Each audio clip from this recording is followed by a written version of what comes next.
La independencia de México.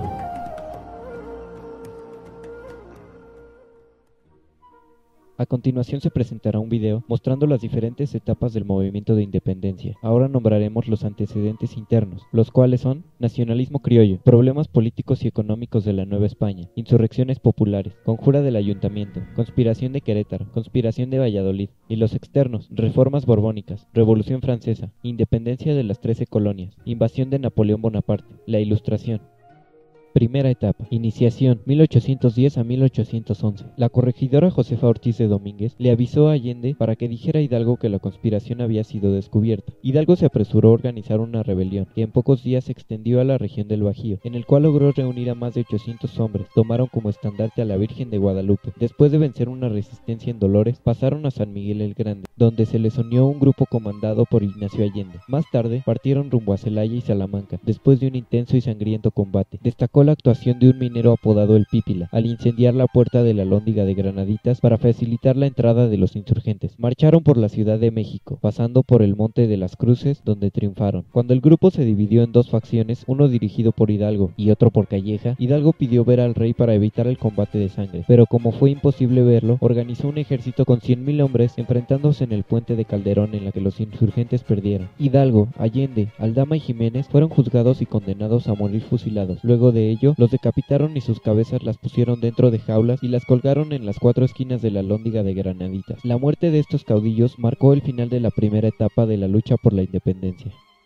Segunda etapa. Organización, 1811 a 1815. Ignacio López Rayón propuso la creación de una junta directora de la Guerra de Independencia. En marzo de 1812, las Cortes habían logrado formar su primera constitución liberal, bajo el nombre de Constitución Política de la Monarquía Española. En el mismo año, Morelos fue apoyado por Nicolás y Miguel Bravo, Matamoros, entre otros. Morelos tuvo 4 campañas en su movimiento de independencia, las cuales fueron: 1. Octubre de 1810 a agosto de 1811. 2. Noviembre de 1811 a mayo de 1812. 3. Junio de 1812 a agosto de 1813. 4. 1813. Morelos, Vicente Guerrero y Guadalupe Victoria propusieron la creación de un congreso para defender la independencia. Morelos presentó un documento titulado Sentimientos de la Nación, donde declaraba la independencia de América, de España y de otra nación, y fue nombrado siervo de la nación. Se redactaron los artículos de una constitución que fue expedida el 22 de octubre de 1814, llamada el Decreto Constitucional para la Libertad de la América Mexicana. Aunque nunca entró en vigor, es considerada la primera constitución de México. La represión ordenada por Calleja hacia los independientes fue cruel. Permitió el fusilamiento de aquel que fuese de los rebeldes y sin juicio. El virrey Calleja siguió los pasos de Fernando VII. Abolió la constitución gaditana, que él nunca juró, y jamás reconoció la constitución de Apatzingán de 1814. Fue condenado a muerte y fusilado el 22 de diciembre de 1815.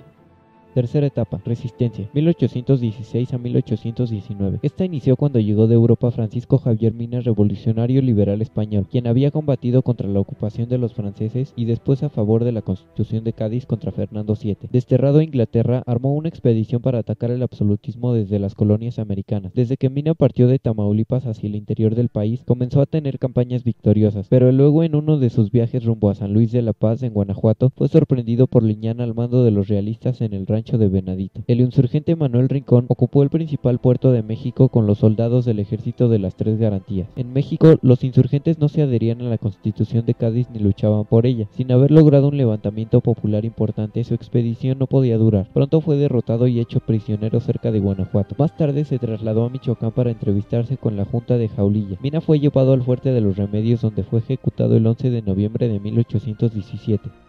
Cuarta etapa. Consumación, 1820 a 1821. Tras la caída de Napoleón en España, se proclamó la Constitución de Cádiz. La profesa fue dedicada a la oración. Se reunió un grupo de españoles donde concibieron que Fernando VII había jurado la Constitución de Cádiz bajo presión. Guerrero accedió a entrevistarse con Iturbide. Así se dio el abrazo de Acatempan, que representó la unión de fuerzas insurgentes y realistas el 10 de febrero de 1821. La audiencia realizaba reuniones secretas en la iglesia profesa, mientras los españoles planeaban decretar la independencia independencia, Guerrero e Iturbide firmaron el Plan de Iguala, ya que estos llegaron a un acuerdo que se firmó el 2 de marzo de 1821. Apodaca fue removido del puesto, sustituyéndolo Francisco Novella. Después, Juan O'Donojú fue virrey. Él negoció la consumación de independencia con Iturbide. Se firman los tratados de Córdoba que dictaban la consumación de la lucha y ratificaba el Plan de Iguala el 24 de agosto de 1821. Así, después de 11 años de lucha, se proclama el país independiente. La entrada a la Ciudad de México del ejército trigarante fue el 27 de septiembre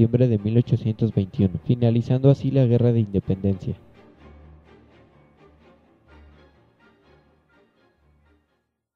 Conclusión.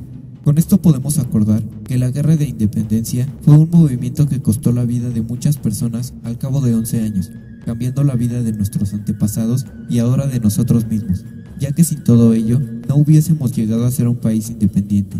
Fue necesario hacer este movimiento para que se cambiara la situación de esclavitud de los mexicanos, pero valiendo la pena en todos los sentidos. Queda entonces como nuestra responsabilidad el hacer valer ese sacrificio y eventualmente el de disfrutar al máximo los beneficios adquiridos, así como el de protegerlo y seguir manteniéndolo con vida para nuestros hijos y sus descendientes, siendo ellos las generaciones futuras.